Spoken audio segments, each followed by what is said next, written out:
This motorcycle doesn't have anything saner in it. I really don't know, because the owner of this motorcycle have asked me to find a sweet spot of this motorcycle.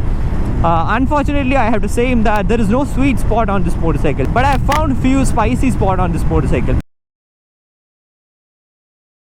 What's up YouTube, welcome to the review of the Ducati Hyperstrada 939. Man, what a gorgeous motorcycle looking from this side and a terrific looking motorcycle from the other side. I have to say that third day with the motorcycle and I'm still struggling to get a grip on this motorcycle because it's way too brutal. A 939cc motorcycle, that too the power is on the face. I have ridden the Duke 790 few months back, but the 790 is nothing in front of this. Absolutely, I mean, this is altogether a different beast, and it stands in a different type of segment itself. You can see that it almost looks like a dirt bike, and but it has the touring stance, and basically it can do anything what you like. I mean, touring, off-roading, track riding, anything you ask for, you can do that. Such a brilliant motorcycle. Oh man, I don't know where I am. I'm just out on the highway and I have reached somewhere. So clocking miles on this motorcycle feels like inches. It's that quick. So before we get into the technical things of this motorcycle, let's walk around and see this beauty. So altogether, it's a very minimalistic motorcycle with a lot of attention. The eye-catchy red color Ducati only in the front part, and coming onto the back you have the single-sided swing arm, which is way too sexy for a motorcycle. And you can see the 939cc L-twin. The pipe goes, and yeah, that pipe gives a lot of feed, but this look is uncomparable. And the headlight, the beak, I honestly haven't seen anything like this in this segment. So before we get into the right part of this motorcycle, I think I have to keep rolling because it's a bit hot now. I cannot stand for a long time and talk. So let's roll.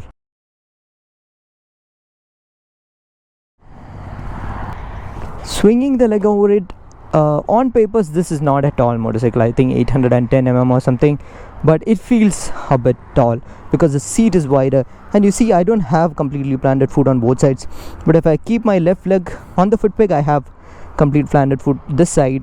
And this angle is like very minimalistic. The handlebar feels so close to the rider's body. If you have to walk through all the switches on the handlebar, this is the typical kill switch from Ducati, and this is the high beam and low beam.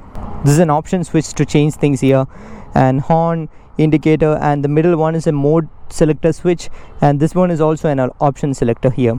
So that's it. Yeah, let's roll.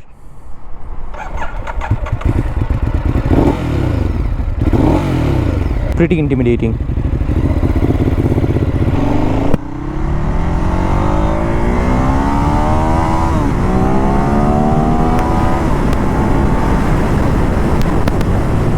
Oh boy, that's what I was saying. It's a very brutal engine. I'm in touring mode now, and still it was doing a power wheelie in the second gear. By the way, this comes with 3 riding modes: urban, touring and sport. So I was not pretty much happy with the urban mode because 939cc, and I don't expect that much laggy throttle response. But the touring mode is next level from the urban mode, because the urban mode is truly for someone who wanted to learn riding this motorcycle, or when it's raining and all, you can use that. Otherwise, touring mode is best. And after that you have the sport mode, which is like absolutely brutal. The one which you saw now is the touring mode, and the things on the dash is pretty much minimal. That's what I have to say. And it's not that eye-catchy also. It's typical Ducati. They concentrate more on the engine side rather than on what they display on the dial and all. You have every other information on the screen, but yeah, just like a calculated display, that's all. And yeah, as I told, the engine is like super powerful. The thing is, I'm in the 6th gear now, but the motorcycle is not that comfortable to cruise in the 6th gear at these speeds, like 90, 95 and all. If I have to comfortably cruise in the 6th gear, what I'm finding is something like 135 to 140, which is way too fast for our country. So that's what. If you are coming onto this motorcycle, your final aim is not to shift and get into the 6th gear. You have to look for the scenario, you have to decide for a speed, be on that speed. It's not like the inline 3 or the inline 4 where you can go into the taller gears and be sane.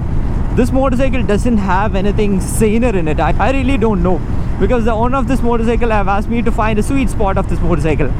Unfortunately, I have to say him that there is no sweet spot on this motorcycle, but I found few spicy spot on this motorcycle, because this motorcycle is all about aggression.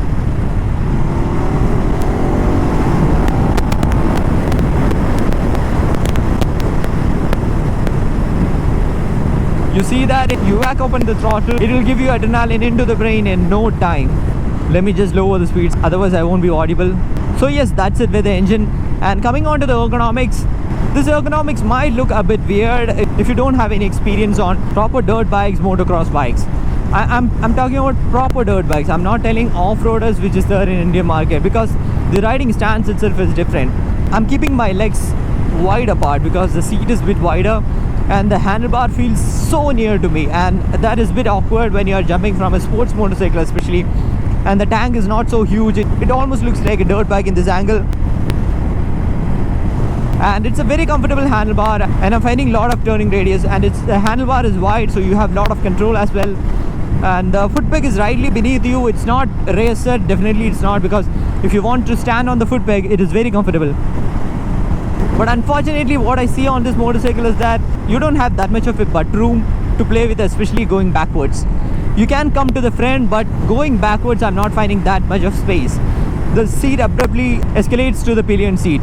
But when you're out on this motorcycle, you might not be so much interested in the comfort of this motorcycle, rather you'll be enjoying the engine.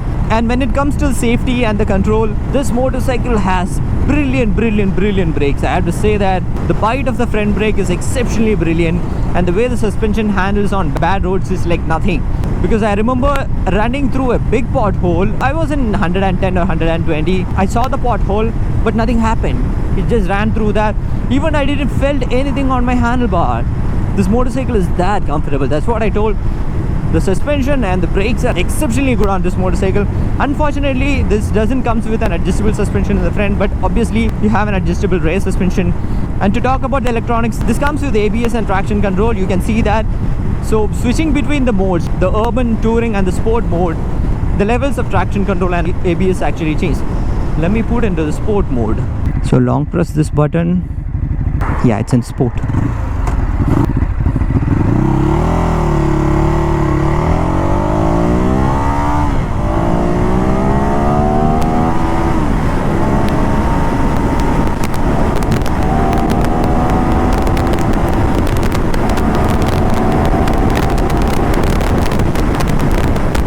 That's too much of adrenaline, man. I think most of the 900cc motorcycle does the 0 to 100 in a better time, but this one just kills it, okay? It's too fast, it's too torquey. So the tires which comes on this motorcycle is good for road purpose as well as off-roads. I'm telling this because I was able to corner well with the stock tire, and this is holding up good for minor off-roads also. I have to be honest with you guys that I haven't tried anything unusual on off-roading with this motorcycle. So I have to say that if you are someone who doesn't want to settle on any speed, like you are just a maniac on motorcycle, this one is for you. Because as I told, the 6th gear wanted to cruise at a speed of 130 or 140. I mean, this is almost like an undershift. I mean, the power band kicks at 135 in the 6th gear. So if you're out on the highways for touring, comfortably do a 140 or a 160. Easy all day long. And this windscreen is giving good wind protection because of two reasons. One, it is tall, and second thing is it is very near to your chest. So what I can feel is that it is giving a lot of wind protection. But if you are considering this motorcycle for a city use, then I'll say that it's not a great motorcycle, because heating issues are there, and you have a comparatively harder clutch and a harder gear shift. I wish this comes with a quick shifter, but unfortunately no quick shifter for this. By the way, for touring, this motorcycle comes with soft panniers as standard. So from Ducati, you'll get the soft panniers along with the motorcycle. That is standard, you don't have to purchase it. So that's all with the Ducati Hyperstrada 939. It's a long time dream for me to ride something like this, because it's altogether a different league of motorcycles which I ride. I've ridden the Liter class Super Sport, but this one is way different. It's a very brutal, a naughty kid from Ducati, I have to say that. So I hope you enjoyed this video, and as always, show some love in the form of likes and comments. See you in the next video. Until then, bye bye.